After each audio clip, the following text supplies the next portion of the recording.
YouTube. Well, finally got a chance to go out on my bike and test out my new audio equipment, or audio recorder should I say. Just on my way down now to a place called Nahom.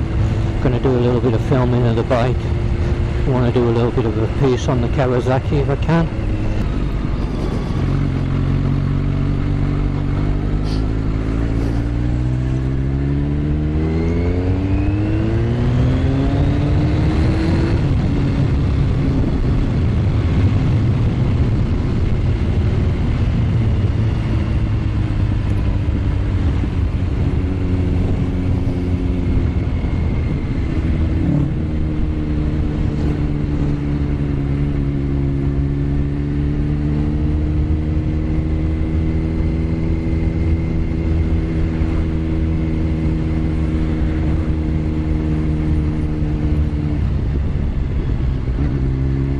Just coming into Nahom now. This is basically where most of the hotels, apartments, shops, bars, restaurants are located. A little away from the beach, for walking for certain. Nahom's fairly spread out. I quite like Nahom. It's a nice relaxed area, and it's got one of the best beaches in Phuket. It's got a lovely beach. It's not the best beach, I wouldn't say it was the best, but again, that all depends on people's opinions and preferences. I quite like Nahom Beach, but somebody else may not. But it is a nice beach, there is no doubt about it. And I know a few years ago it was listed as one of the top 10 beaches in the world. So it is a pretty nice beach. But I won't be going on the beach today. I'm just going just behind the beach. There's an area where they've got like a lake, a reservoir type thing, and there's a centre part to it with trees and everything. A lot of the school children go camping there. It's quite a nice setting, and I'm hoping to do a little bit of filming there today of the bike, because it's a nice setting. Last time I was there the wind was very bad and picking it up on the microphone, so hopefully today, different microphone, different setup, maybe it's going to be a little bit easier on me. I'll wait and see. Yeah, I should be there in about 5 minutes. Just taking my time, there's no point in rushing. When you're riding in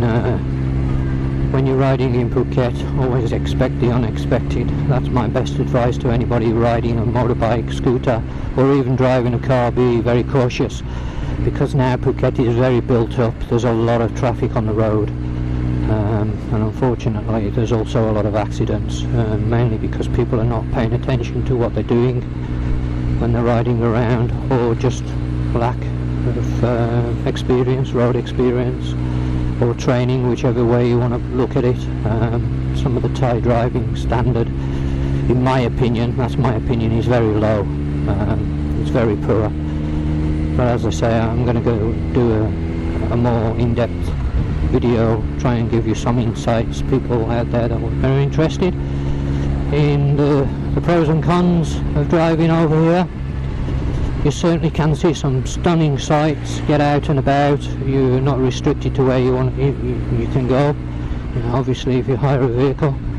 But on the same side of the coin, you hire a vehicle, you're venturing on roads that are very, very dangerous, and they are very dangerous out in Thailand. So yeah, hopefully my insights will help people and give them a little sort of heads up and what to expect.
Okay, we're at Nahom. Just set the bike up and the sound. Kawasaki Z1000. I've sort of owned it for about 3 months. I actually bought it before I arrived, mainly because they got an offer on a Kawasaki Phuket, and I'm glad I did, because they've actually now, this model, they've discontinued, and they're now doing the Kawasaki Z1000R, which basically is virtually the same bike. Yeah, as I was saying, the Z1000 is the new Z1000R, should I say, is virtually the same bike that I have. Some minor cosmetic changes, a few changes to the spec of the bike, braking system, suspension. I think the exhausts are the same, but I can't remember now. I've not actually been and had a look at the bike yet. But the bike has actually gone up in price, so it's actually 79,000 baht more now than what it was when I bought mine. So I'm quite happy about that, to be honest, because it's actually pushed up the price of my bike. Because if you want a Z1000 now, a brand new one, that's the only one they do. So you're going to have to pay 79,000 baht more, which I think in UK money is about £2,500 more. So I was quite pleased about that, the fact that the bike has actually gone up in price. I was lucky with the deal. I had a very good deal on my bike. I actually know the manager down at Kawasaki in Phuket because I bought my other bike from him. He's a really nice guy. He done me a good deal on the bike. Kawasaki had got an offer at the time on the bike anyway. So I was more than pleased with it. I've changed a few parts on the bike, as you probably can see. I've changed the exhaust system, basically just the end cans at the moment. I've put some SP Engineering Stubby Carbon Moto GP exhaust end cans on it. I want to change the whole system, probably next year, take away the cat right from the front, the headers all the way through, obviously keeping the cans that I bought. But for now I'm very pleased with the difference from the stock exhaust to the exhaust that I've bought from SP Engineering, and I would recommend this exhaust system. Definitely recommend the exhaust system. It's got a lovely sound to it. On tick over it sounds very much like the stock exhaust, not too loud, and that's what I was looking for. I didn't want something that was stupidly loud when you just on tick over. Attracts too much of attention to the bike. But once you get off tick over, start to rev it up, the sound deepens, and it's got a lovely tone to it. Rather than screaming, it's got a nice deep tone to it. I'm going to try and record the sound of it, but again it's very hit and miss with recording sounds of exhaust, because they can vary so much on different equipment.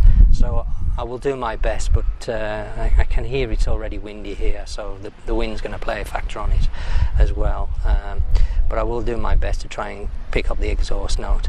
But I've changed the exhaust, as I say. I put a tail tidy on it, one that I actually bought from China, and it's got a nice little detail on the back with the Z logo actually on the top of the number plate light. So that's nice, a nice little touch, and it's an LED light underneath as well. I do want to change the indicators at some time. Oops.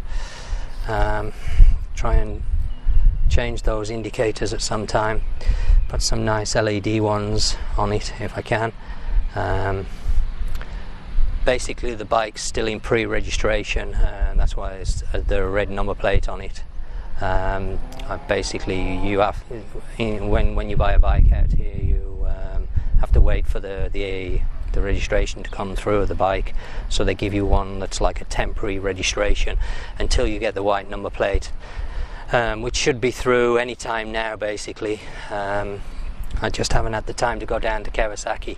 The new registrations come in. It's not paramount out here to do straight away. You can ride the bike quite okay, no problem at all, with the temporary registration for 6 months if you want, really.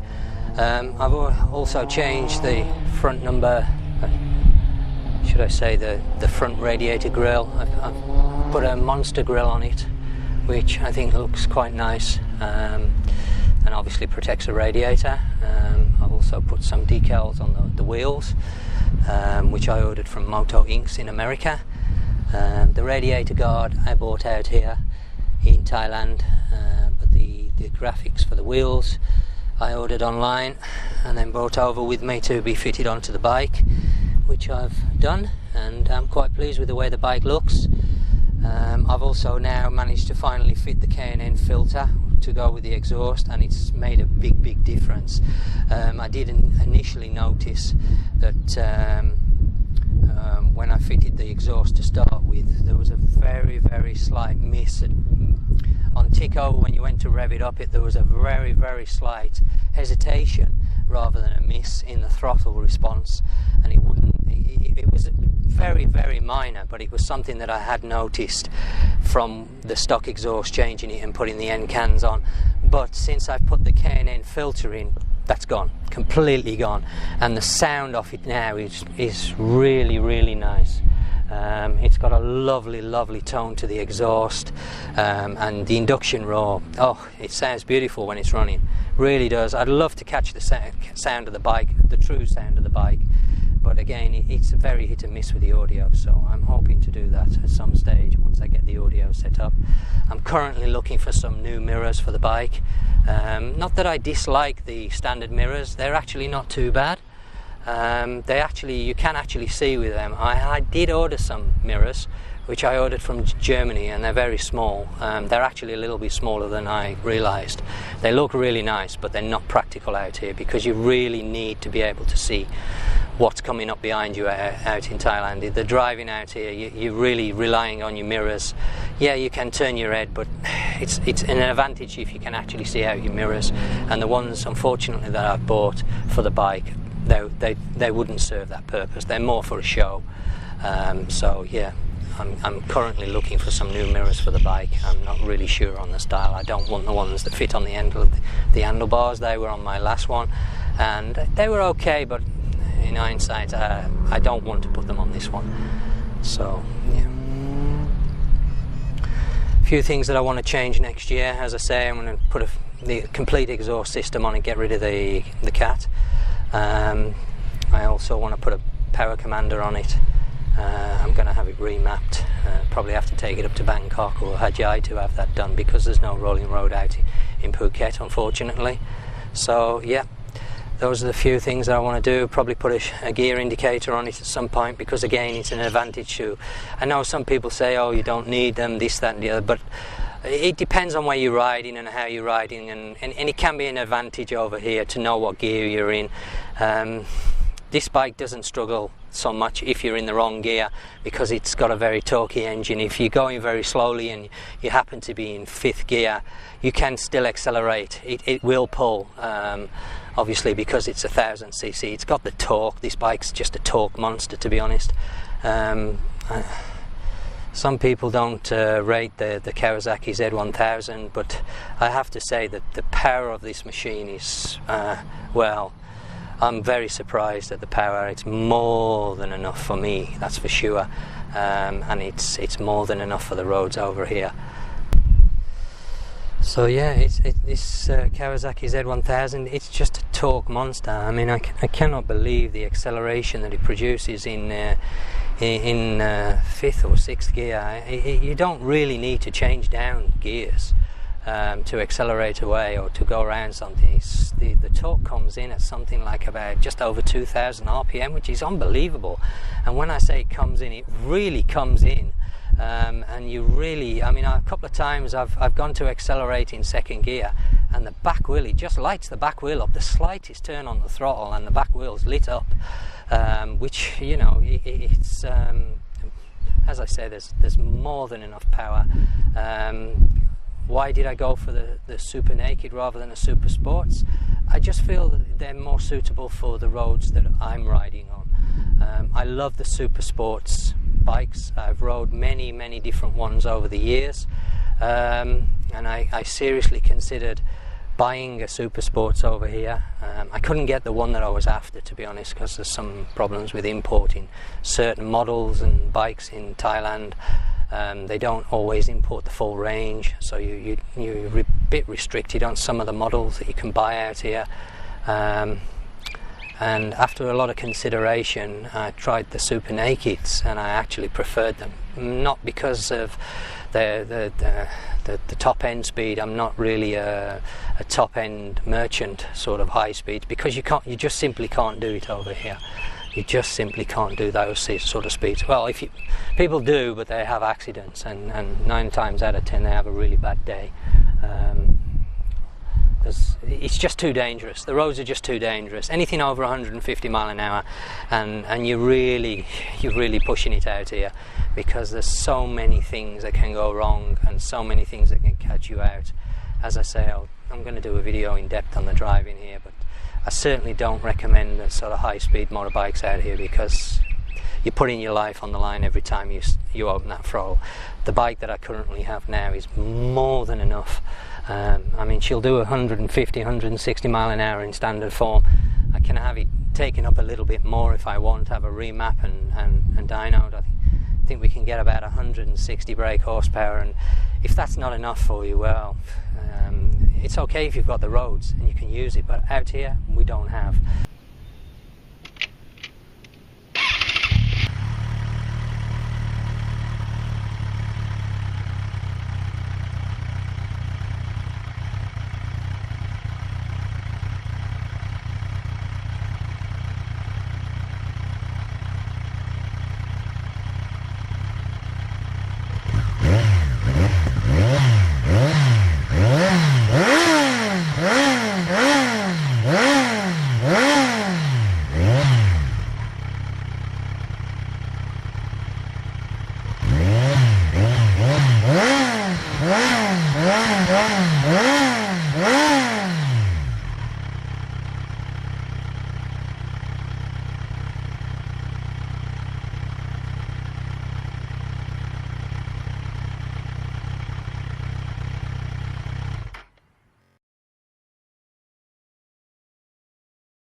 Okay, there was a quick sound test of the bike, trying to pick it up as authentic as I can, but as I said, bikes probably differ with the different sound equipment. They're all going to sound slightly different, but I'm very pleased with the sound of the bike. Hopefully that would have picked it up quite nicely. So yeah, that's the sound of the Kawasaki Z1000 fitted with the SP Engineering exhaust cans. Well, that's about all I have for you this time, YouTube. If you liked the video, hopefully you'll give me a thumbs up, help the channel. I'm going to try and do a video in the next few days on driving in Thailand, so stay tuned for that. But thanks for watching, catch you again soon.